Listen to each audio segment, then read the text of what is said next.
সময় পাইলে আমিও যার কথা শুনি, আমার প্রিয় ব্যক্তি, দ্বীনের অনন্য এক দায়ী, সাবলীলভাবে দ্বীনের কথাগুলো যিনি বলে যান অবিরত, আমার প্রিয় ভাই ডক্টর আবুল কালাম আজাদ বাশার।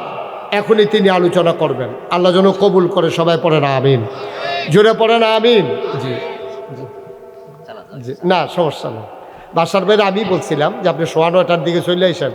আমি বুঝি নাই আগে দিয়া যে আমার আধা ঘন্টা হাতারা খাইয়া লাইব। এই কারবার কইরা বসে বাসার ভাই, আমি যেই টাইমে আসলাম এতক্ষণ আমার কথা শেষ হয়ে গেল। আমার আগে দিয়া তারা 2-3 জনে মিল্লা যা করছে এটা আপনি আর জানাই রাখলাম।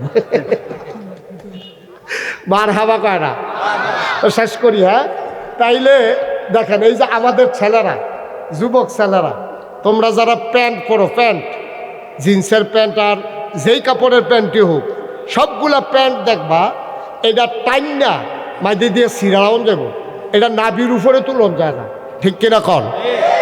এরপরে হেগুল দিয়ে দেখবা, আমি মনে করছি যে এই কাপড় কম দেখে কি এরকম করছে, না, এটা কাপড় কম দেখে পরিকল্পিতভাবে।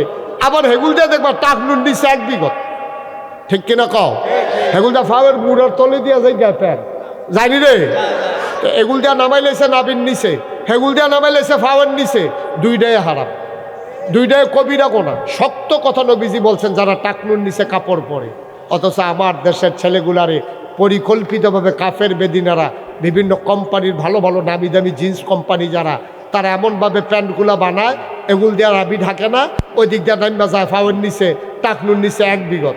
আমার ক্যাশ টাকা দিয়া আমার যুব সমাজকে কবিরা গোনা করাচ্ছে অবিরত 24টা ঘন্টা পরিকল্পিতভাবে কাফের বেদিনারা। অথচ আল্লাহ কয় ওয়ালা তুতিল কাফিরিন ওয়াল মুনাফিকিন, কাফের মুনাফিক যারা, তাদের অনুসরণ অনুকরণ কইরো না। আমার দেশে মুসলমান মায়েরা, মুসলমান মেয়েরা, তারা যে কাপড় পরে, তারা যেই ফ্যাশনেবল কাপড়গুলা তালাশ করে, সবগুলা ইন্ডিয়ান নায়িকা যা পরে, তারা ওই হলিউডের, ডালিউডের, বলিউডের ওই নায়িকারা যেই ধরনের কাপড় চোপড় পরে, এই কাপড় চোপড়গুলা আমাদের মেয়েরা পছন্দ কইরা দোকানে গিয়া জিগায় এই জামাটা আসেনি, কয়দিন চলছে ফাঁকি জামা, ঠিক কিনা কও? এইটারে গিয়ে বিচারে ফাঁকি জামা আসেনি। অশ্লীল যত কাপড় চোপড়, এই ফলাফানের কও আর মাইয়াফানের কও, এই অশ্লীল দি বিচারে বিচারে আপনার তার কাছে ভাল লাগে। অথচ আল্লাহ কয় কাফের বেদিন যারা, তাদের অনুসরণ অনুকরণ করিও না। পোশাকের ক্ষেত্রে আমাদেরকে ওই কাফের বেদিনদের অনুসরণ অনুকরণ করাইছে। অর্থনৈতিক ক্ষেত্রে, লেনদেনের ক্ষেত্রে সুদের ব্যবসা দিয়া ওই কাফের বেদিনদের অনুসরণ অনুকরণ করাইছে। খাওয়া দাওয়ার ব্যাপারে আমাদের দেশে এই যে এই মদ, ফেন্সিডিল, ইয়াবা, গাঞ্জা, এই সবগুলা নেশার সামগ্রী, সবগুলা কাফের বেদিনারা পরিকল্পিতভাবে আমার দেশে সাপ্লাই করে আমার যুব সমাজকে ধ্বংস করে দিয়েছে, ঠিক কিনা বলেন?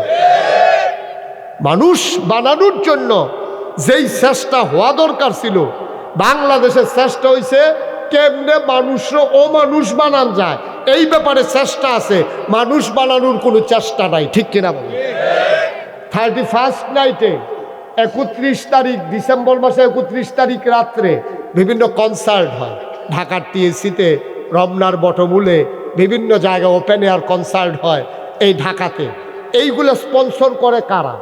এইগুলা স্পন্সর করে বাংলাদেশের বড় বড় যারা কোম্পানি, বেক্সিমকো, প্রাণ, আরএফএল, ওয়ালটন, এই বিভিন্ন বড় বড় company, Magna group, city group, এই গ্রুপগুলা করে কি আপনার বৈশাখী মেলা দেয়, ওপেন এয়ার কনসার্ট দেয়, সেখানে যুবক যুবতী অবাধে বিচরণ দেয়।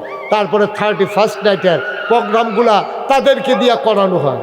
এই যে এই কাজগুলো তাদেরকে দিয়া করানো হলো, একটা তাফসির মাহফিল আপনি খুঁজে পাবেন না যেখানে এই বড় বড় কোম্পানিগুলো স্পন্সর করে টাকার ব্যবস্থা করে, ঠিক কিনা কর?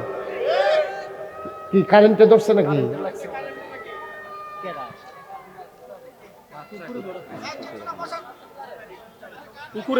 আচ্ছা, এরকম দৌড়ান দাও, আমরাও ছোট থাকতে কত এরকম দৌড়ান দিচ্ছে। হ্যাঁ হ্যাঁ, দোভাই দোভাই বই আন্দারও গেছে কিন্তু। আর সুইটটা সেটটা সাইডে দিয়ে রাখুন, যা মাহফিল আনলে লগে রাখুন লাগে না, যার যার সুইটটা তারটা। হ্যাঁ, তো বয়ফাইসে সারছে, বয়ফাই যদি উন্নতন হয়েছে তো কিতা করলো? খামখেয়ালি, শুধু খামখেয়ালি। যার যার বাচ্চা তার তার কাছে রাখবেন। লাইট দেখে বাচ্চা সাইডে দিয়েছেন, হ্যাঁ তো লাইট দেখে দৌড়তে আছে, তো কোথায় মনে করছে এতে দৌড়ায়, আমি দৌড়াইলে দুষ্কি। বুঝ করে কাম করুন লাগে না? এবার হাবা বলো। তাহলে আমার কথা শেষ। আমি যে মেসেজটা দিতে চাইছিলাম, আমরা অনুকরণ করব নবীজিরে যারা অনুসরণ করছে সাহাবী, তাবে তাবিন, তাবিন তাবে তাবিন, তারপরে যারা পরবর্তী প্রজন্ম, বর্তমানে যারা হক্কানি ওলামাই কেরাম, আমরা তাদের অনুকরণ করব। ওয়ালা তুতিল কাফিরিনা ওয়াল মুনাফিকিন, কাফের মুনাফিক যারা, আমরা তাদের অনুকরণ করব। আবার বলেন, অনুকরণ করব। কথা মনে থাকবে ইনশাআল্লাহ। আমি আপনাদের পাশের মানুষ হিসাবে, আপনাদের ঘরের মানুষ হিসাবে, আমি কাউকে ছোট করার জন্য না, একেবারে হৃদয়ের অনুভূতি নিয়ে আমি দেখতেছি আমার যুব সমাজ আজকে ধ্বংস হয়ে যাচ্ছে। ওই যে বলছিলাম, মানুষ বানানোর জন্য কোনো আয়োজন নাই। মুসলমানের সন্তানকে মুসলমান বানানোর জন্য কোনো আয়োজন নাই। মুসলমানের সন্তানকে কেমনে কাফের বেদিনের চরিত্র ঢুকাই দেওয়া যায়, এই জন্য যত চেষ্টা আছে, মুসলমান বানানোর জন্য এত চেষ্টা নাই। ঠিক কিনা বলেন? শুধু আসুন আমরা সবাই মিলে মুসলমানের সন্তান হিসেবে আমরা মুসলমানের সন্তান হয়ে গড়ে উঠি এবং নবীর সুন্নাহকে নিজের জীবনে বাস্তবায়ন করে আমরা যেন ওই ইত্তেবা অনুসরণ করব, যেটা আল্লাহ বলেছেন, ইন কুনতুম তুহিব্বুনাল্লাহ ফাত্তাবিউনি। আমরা অনুসরণ করব কেবলমাত্র শুধুমাত্র একমাত্র নবীজির এবং নবীর পরবর্তী প্রজন্ম যারা আল ওলামা ওয়ারাসাতুল আম্বিয়া, ওনাদের অনুকরণ করে ওনাদের সাথে সম্পর্ক রেখে আমাদের বাকি জিন্দেগি সাজাতে চাই। এমন করে করে একদিন যখন হায়াত শেষ হয়ে যাবে, যেদিন মসজিদের মিনার থেকে ঘোষণা আসবে মানুষটা নাই, দল বেঁধে মানুষ ছুটে আসবে, কাফন পরিয়ে দাফন করে দেবে মাটির কবরে, সবাই দেখুক মাটির কবর। আমরা যেন এমন একটা জিন্দেগি করে কবরে যেতে চাই, সবাই যেদিন দেখবে মাটির কবর, আমরা যেন দেখি মাটির কবর মাটি নাই, মাটির কবর জান্নাতের টুকরা হয়ে গেছে।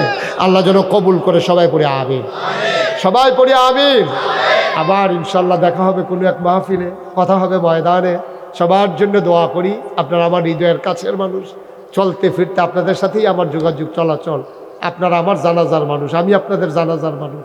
সবাই মিলেমিশে আমরা সুন্দর ইসলামী জিন্দেগি করতে চাই। আবারও বিনয়ের সাথে অনুরোধ করছি, রাত খুব বেশি হয়ে যায় নাই, একটা মাহফিল সাজানো অনেক কঠিন, একজন বক্তাকে ম্যানেজ করা অনেক কঠিন। আমি তো আঞ্চলিক বক্তা, এলাকার ভিতরে ওয়াজ করি, বাসার বাই সারা দেশে এবং বাংলাদেশ সহ বাইরের দেশে সহ যাওয়া লাগে। সুতরাং ওনাদেরকে ম্যানেজ করে আনা অনেক কষ্ট, অনেক মূল্যবান আলোচনা তিনি করেন। আপনারা যদি উঠে চলে যান তাইলে ওনার কোনো লস নাই। উনি বললাম কালকে আবার মাহফিল, কিন্তু কালকে ভোট দুষে কিন্তু মাহফিল হইতো না, উনি কিন্তু কালকে আরেক জায়গায় মাহফিল করবে। সুতরাং দয়া করে আমরা কথা শুনবেন, শুনলেই ফায়দা। শুনতে শুনতে শুনতে শুনতে একদিন পরিবর্তন হয়ে যাবে, আমরা শোনার মানুষ হয়ে যাব ইনশাআল্লাহ। আল্লাহ তাবারক ওয়া তাআলা আমাদেরকে কবুল করুক। সবার জন্য দোয়া করি, সবার কাছে দোয়া চাই। আসসালামু আলাইকুম ওয়া রাহমাতুল্লাহি ওয়া বারাকাতুহু।